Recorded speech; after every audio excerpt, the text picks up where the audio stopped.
दोस्तों welcome to money stocks. तो इस वीडियो के अंदर मल्टीपल स्टॉक्स के बारे में हम लोग बात करेंगे। तो चलिए सबसे पहले हम लोग बात करने वाले हैं केपीआईटी के बारे में। तो केपीआईटी का अगर आप आज के दिन का परफॉर्मेंस देखोगे 0.88% की पॉजिटिविटी के अंदर क्लोजिंग नज़र आ चुकी है। अगर आपने केपीआईटी का परफॉर्मेंस ड्यूरिंग द मार्केट अगर आपने देखा होगा तो बॉटम से लेकर टॉप तक दोस्तों अगर आप कैलकुलेट करेंगे तो ऑलमोस्ट हमें 2% की रैली केपीआईटी के अंदर नज़र आ चुकी था।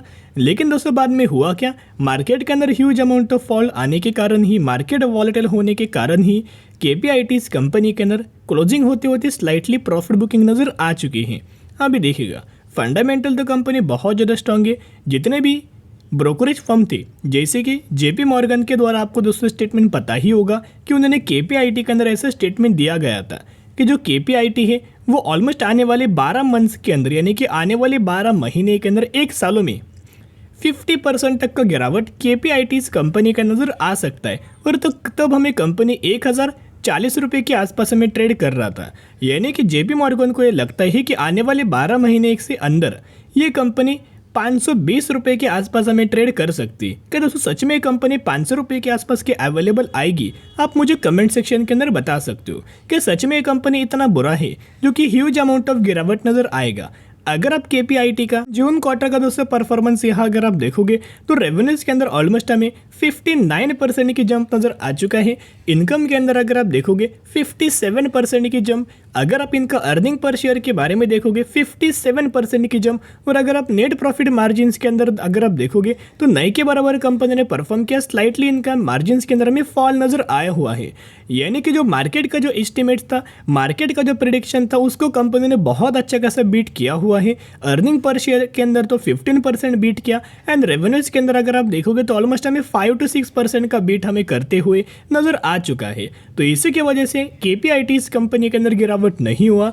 नहीं तो अगर कंपनी का परफॉर्मेंस अगर बुरा आता, कंपनी के अंदर ह्यूज अमाउंट ऑफ गिरावट हमें आ सकता था। लेकिन दोस्तों गिरावट आया क्यों नहीं? क्योंकि मार्केट का जो एस्टिमेट था वो कंपनी ने फुलफिल किया। अभी इसके पीछे का रीज़न क्या है कि क्यों कंपनी ने अच्छा में परफॉर्म किया? क्योंकि आपको बताया, मैंने पहले भी आपके साथ शेयर किया था, जो कंपनी घिटे पीसे पहले जो आइडियाज़ से काम करता था वही आइडिया अगर आप आज के टाइम पे अप्लाई अगर आप करेंगे, वही पुराना बिजनेस अगर आप आज के टाइम पे अप्लाई करेंगे तो वो कंपनी ज़्यादा रेवेन्यू जनरेट नहीं कर पाएगी, ज़्यादा नेट प्रॉफिट जनरेट नहीं कर पाएगी।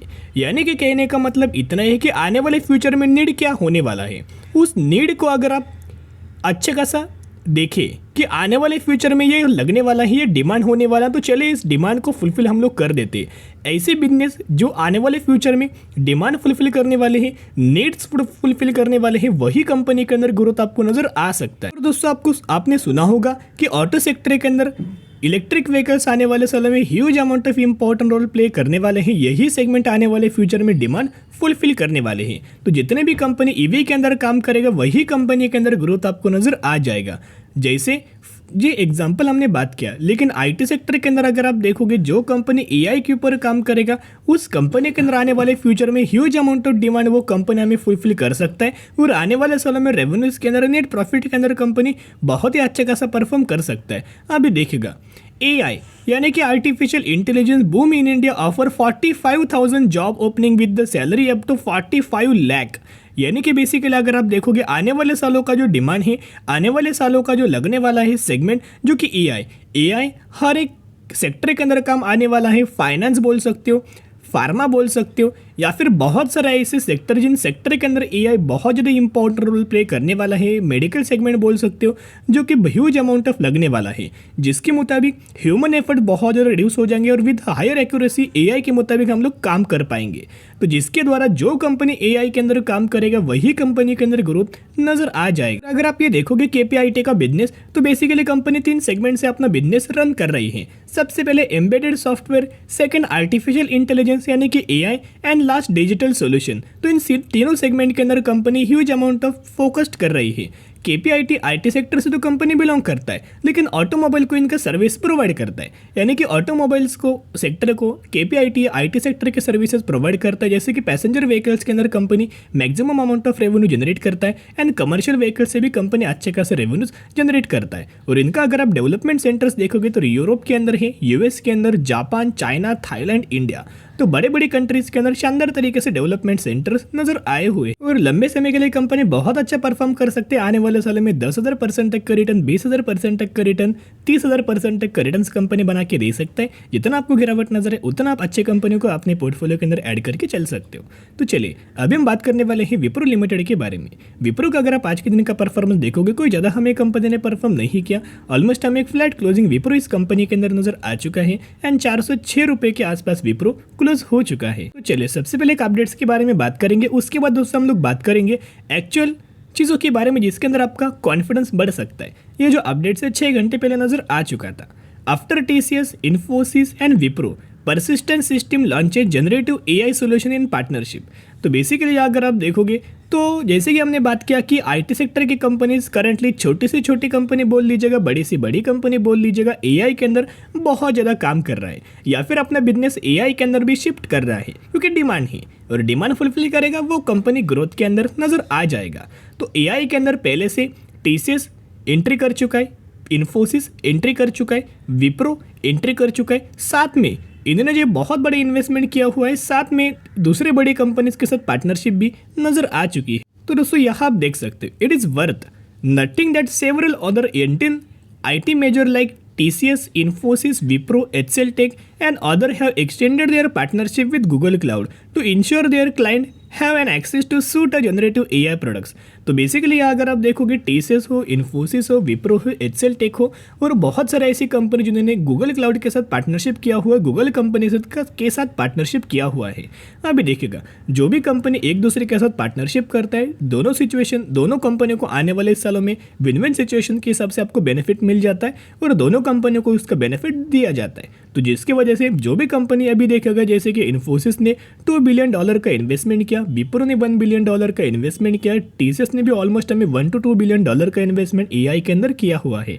तो जिसके मुताबिक जो भी कंपनी एआई के अंदर निवेश करेगा, पार्टनरशिप करेगा, कोलैबोरेशन करेगा, इन्वेस्टमेंट करेगा, उनके अंदर तो ग्रोथ आपको नजर आ ही जाएगा। इतना पॉइंट नोट करना। साथ में दोस्तों एक डेटा हमें अपडेट हुआ है, उस डेटा के अंदर अगर आप यहाँ देखोगे तो ऑलमोस्ट हमें जुलाई 2023 का अपडेटेड डेटा के बारे में हम लोग बात करेंगे। तो देखिएगा एज यूजुअल जब हमें पब्लिक को माल बाइंग करना होता है तब पब्लिक सेल करता है और जब पब्लिक को सेल करना होता है तब पब्लिक बाइंग करता है। देखिएगा वही सिचुएशन, प्रमोटर्स के पास पहले तो 72.91% का स्टेक था और करंटली हो चुका है 72.97% का स्टेक। तो हम लोग बात करें शेयर होल्डिंग पैटर्न्स के बारे में, तो प्रमोटर्स की भी अच्छी खासी खरीदारी नजर आई। एफआईज अगर आप देखोगे पहले 6.32% का स्टेक था, वो बढ़ा के 6.46% का स्टेक किया। डीआईज अगर आप देखोगे 7.56% का स्टेक था, वो बढ़ा के 7.69% का स्टेक किया। तो माल किसने बेचा? पब्लिक ने।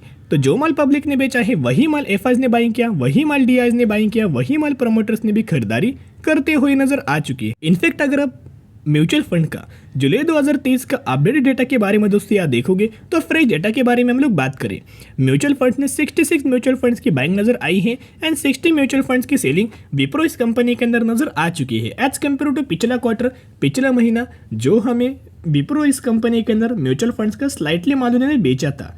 लेकिन इस क्वार्टर के अंदर अगर आप देखोगे तो ठीक ठाक तरीके से खरीदारी म्यूचुअल फंड भी विप्रो के अंदर लगातार हर एक महीने के अंदर करते हुए नजर आ रही है। तो चलिए जितने भी अपडेट्स था, अपडेट्स के बारे में हमने बात किया, अभी हम बात करेंगे टेक्निकल चार्ट पैटर्न्स के बारे में। तो बेसिकली एक पॉइंट नोट करना, आज के दिन कंपनी के अंदर अच्छा खासा वॉल्यूम जनरेट हुआ था और जिसके मुताबिक विप्रो के अंदर आपको 50% के डिलीवरीज हमें नजर आ चुका है। हर एक दिन कंपनी 40, 50, 60% के डिलीवरीज विप्रो इस कंपनी के अंदर नजर आया हुआ है। तो क्या सच में 50% के अंदर सब हमें रिटेल इन्वेस्टर क्या बाइंग करता है? नहीं, यहाँ दोस्तों एफआईज बाइंग करते हैं, डीआईज बाइंग करते हैं, म्यूचुअल फंड्स बाइंग करते हैं, सभी लोग इस कंपनी के अंदर लगातार खरीदारी कर रहे हैं। एक इंपॉर्टेंट रजिस्ट्रेशन विप्रो के लिए होने वाला है जो लेवल से 413 रुपये के आसपास।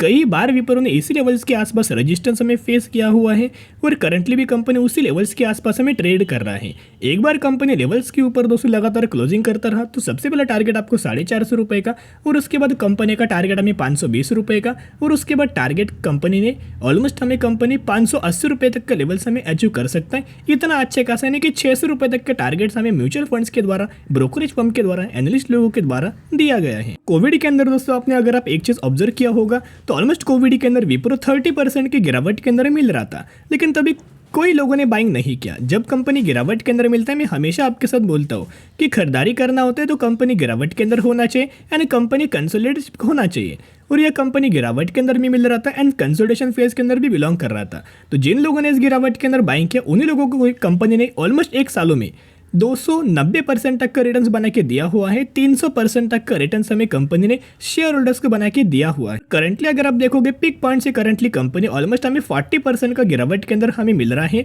और यहाँ करंटली जो कंपनी है कंसोलिडेट लगातार कर रहा है, एक रेंज के अंदर बाउंड है, एक रेंज के अंदर कंपनी लगातार ट्रेड कर रहा है।